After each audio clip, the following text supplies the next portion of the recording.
반갑습니다. 네, 국민연금공단 윤영섭 강사입니다. 이번 시간에는 여러분 대출 관리에 대해서 한번 알아볼 건데요. 오늘 주제는 빚을 질 것인가, 빛을 볼 것인가입니다. 혹시 우리 민우 씨나 지은 씨는 빚이 있으신가요? 현재는 없습니다. 없습니까? 빚이 없을 수가 있나요? 네, 없습니다. 지은 씨는? 저는 있습니다. 저는 학자금 대출이 조금 있어서. 그렇군요. 네. 우리가 여러분 살다 보면 빚이라는 건 늘 존재합니다. 카드를 쓰는 것도 우리가 여러분들 신용 판매고요. 살다 보면 학자금 대출, 아니면 앞으로도 전세 월세 자금 대출이나 마이너스 통장 신용 대출을 정말 많이 합니다. 그래서 오늘은 여러분들 대출을 잘 관리하는 것이 재무 관리에 정말 중요하다는 부분을 설명을 좀 드려볼게요. 혹시 여러분 자본주의 시장은 결국은 우리가 돈을 얼마나 잘 효율적으로 관리하느냐인데 은행이 돈을 많이 벌잖아요. 네. 그죠 여러분? 은행은 뭘로 돈을 벌까? 돈을 빌려주고 이자로. 역시 잘 아십니다. 우리가 흔히 전문 용어로 예대 마진이라고 하거든요.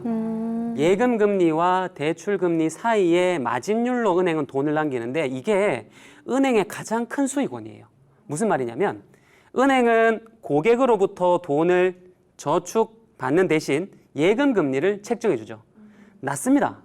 1%에서 2%밖에 안 돼요. 근데 돈이 부족한 사람이 은행에 대출을 하러 오면 대출 금리는 상당히 높습니다.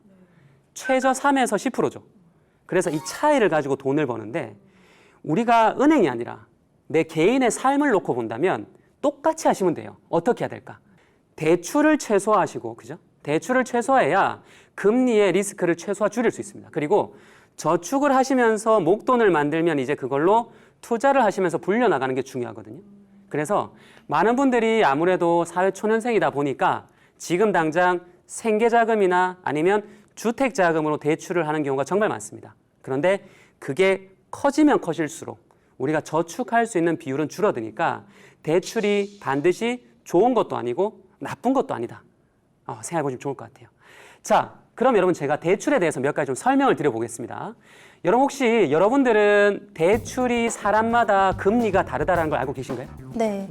대출을 받을 때 예를 들면 민우 씨가 은행에 갔을 때와 그리고 지은 씨가 은행에 갔을 때 대출 금리는 같을까요, 다를까요? 달라요. 다릅니다. 네. 왜 다를까요? 재산의 차이? 맞아요. 재산의 차이? 신용의 실적? 그렇죠. 네, 중요한 것은 여러분 신용 등급에 따라서 대출 금리는 달라집니다. 여러분 실제로 신용 등급은 1등급부터 10등급까지가 있는데요. 사회초년생이라고 한다면 통상 한 5등급 전후이실 거예요.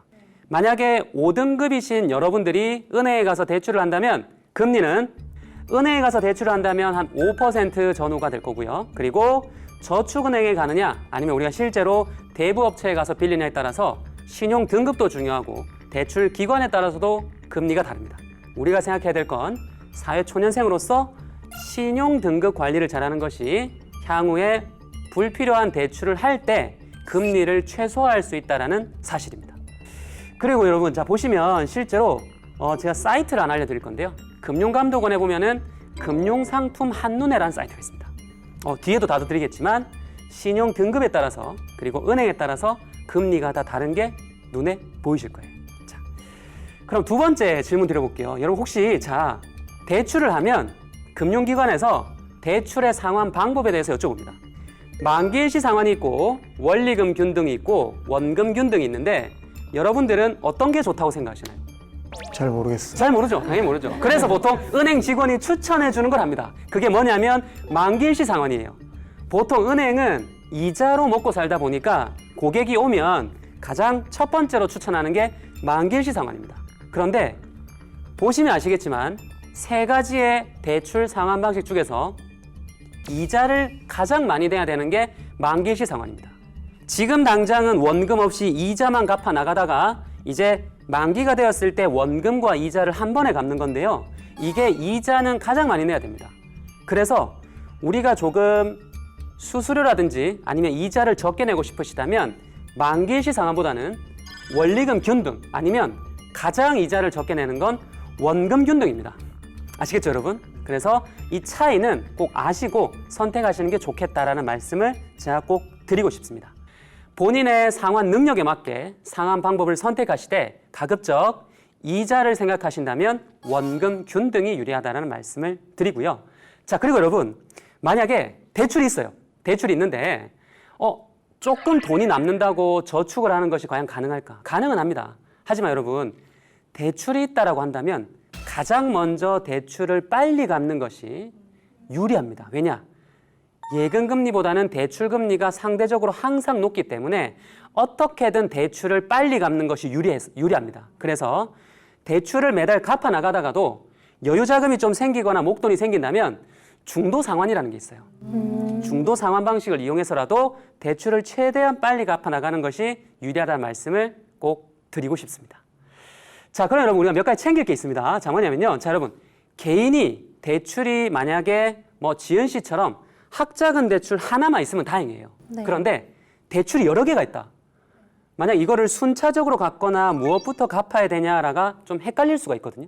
그래서 그럴 때는 사이트를 하나 추천드리겠습니다. 계좌정보 통합관리 서비스, 페이인포라는 사이트가 있습니다. 여러분 이 사이트에 들어가면 여러분 명의의 예금 계좌는 물론이고 해당 계좌의 대출 계좌까지 확인할 수 있습니다. 그래서 내가 어느 은행에 돈이 얼마가 있고 그리고 대출은 어느 정도 있기 때문에 이거를 어떻게 갚아 나가야 됐다라는 것을 우리가 계획을 세울 수 있다는 거죠.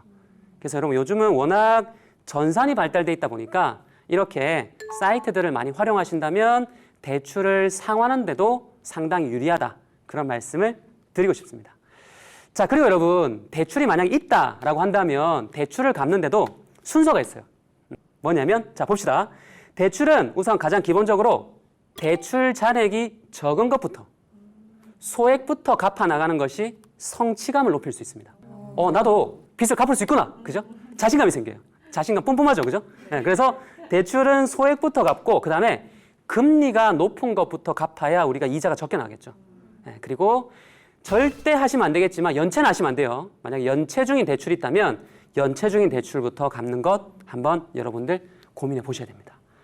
그리고 제가 여러분들 꼭 아셔야 될 사항들을 좀 설명을 드려볼게요.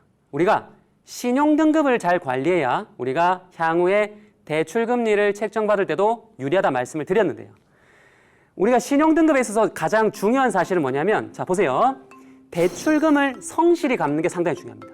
대출금을 매달 성실히 상환하는 것 그리고 신용카드도 연체 없이 상환하는 게 중요하고요. 특히나 여러분들 통신료나 공공요금도 잘 상환하시는 게 신용등급 관리에 좋아요.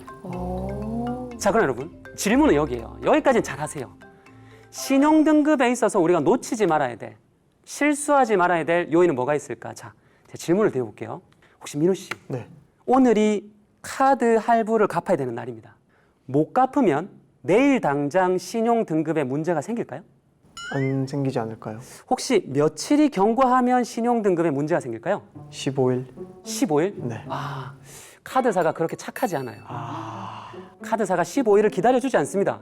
며칠을 넘기면 신용등급에 문제가 생길까요? 지은 씨 한번 맞춰보시겠습니까? 일주일? 일주일? 착하지 않다고 하셨으니까. 그렇게까지도 착하지 않습니다. 아, 진짜요? 놀랄만한 건 뭐냐면 여러분 이게 정해져 있는데요. 법에서는 자 어떻게 돼 있냐? 대출금은 자 10만 원 이상의 금액일 경우에 5영업일 이상 연체를 하면 모든 카드사가 이 정보를 공유하게끔 되어 있습니다. 그래서 여러분 중요한 건 뭐냐면 오늘이 갚아야 될 날이라고 한다면 최소 4일 이내에 갚아야 돼요. 근데 여러분 오해하시면 안 돼요. 그래 나는 최대한 활용해서 늦게 갚아야지. 4일째 갚아야겠다라고 하는 순간 보통 보면 저희가 상담하다 보면 4일째 돈이 없습니다. 그래서 여러분 보통 변제일에 갚으시고요. 늦어도 하루 이틀 이내는 갚으셔야 되고요. 그리고 여러분 혹시 대출을 점점 건수가 많아지거나 신규 대출이 발생한다면 신용등급에 부정적이다 보니까 가급적이라면 현금 서비스라든지 신규 대출은 줄여나가는 것이 중요하다. 그 말씀을 제가 꼭 드리고 싶습니다. 자, 그래서 여러분들 좀 정리를 해볼게요. 우리가 어떻게 하면 좀 대출을 적게 해서 은행에 대출 수수료를 적게 낼 수 있을까?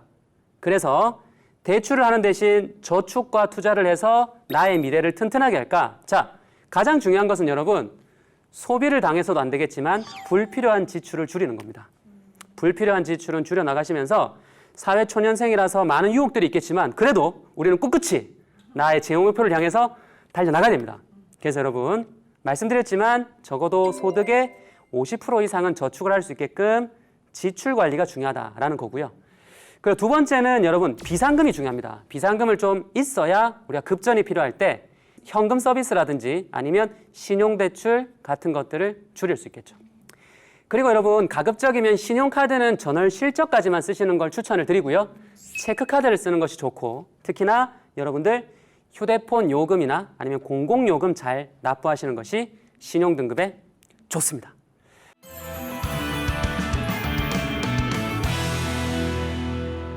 자, 그러면 강의는 여기까지인데요. 제가 질문을 한번 받아볼게요. 네, 저희는 아무래도 사회초년생이다 보니까 자금이 좀 부족하잖아요. 없기도 하고. 근데 이제 사업 확장이나 뭐 자기 개발, 투자를 하려고 대출을 받는 친구들을 봤거든요. 그때 혹시 유의해야 될 사항 같은 게 있나요? 중요한 건 여러분, 사람이 한 번은 어렵지만 두 번은 쉽습니다. 대출이라는 것도 하다 보면 계속 하게 되고요. 처음은 소액으로 시작했다가 점점 금액이 불어나요. 중요한 건 뭐냐면 사업의 확장이나 자기개발 투자, 물론 목적은 좋습니다. 그런데 대출을 실행하기에 앞서서 곰곰이 생각해 봐야 돼요. 과연 내가 이 대출이 이루어지지 않는다면 이게 불가능한 건가? 그죠, 여러분? 대출은 한번 실행하고 나면 꾸준히 갚아 나가야 되는 거다 보니까 내가 이걸 빌리지 않으면 불가능한가를 확인하셔야 되고요. 두 번째는 빌리는 건 좋다 이거예요. 근데 갚을 자신 있는지는 많은 분들이 고려하지 않습니다. 일단은 급한 불부터 끄자라는 생각으로 대출을 하시는데 그렇게 생각하시면 안 되고 목적에 맞게 대출을 하시되 반드시 이건 앞으로 몇 년간 매달 얼마씩 갚아 나갈 건데 지금 나의 소득으로 감당 가능한가? 그걸 우리가 고민을 하시고 설정하셔야 된다는 말씀을 드리고 싶습니다. 그래서 가급적 정말 불필요한 경우가 아니라면 대출은 줄여 나가시는 것이 사회초년생으로서는 유리하다. 그 말씀 드리고 싶습니다. 갑자기 궁금해진 건데요. 돈이 갑자기 필요할 때가 오잖아요. 급전이. 그러면 그럴 때는 지인 찬스가 좋을까요? 아니면 대출이 좋을까요? 일단 중요한 건 뭐냐면 그 지인이 누구냐가 중요합니다. 일단 지인이 누구일까? 나는 그 사람을 지인이라고 생각했지만 그 사람은 나를 불편하다고 생각할 수도 있거든요. 무슨 말인지 이해되시죠? 여러분, 돈이라는 건 제가 조금 정확하게 말씀을 드려볼게요. 돈은 개인 간에 거래하시면 좋지 않습니다. 항상 제 주변을 보더라도 개인 간 돈 거래는 마음이 불편해져요. 한 사람은 편하더라도 상대방은 불편하고요. 항상 뒤끝이 좋지 않습니다.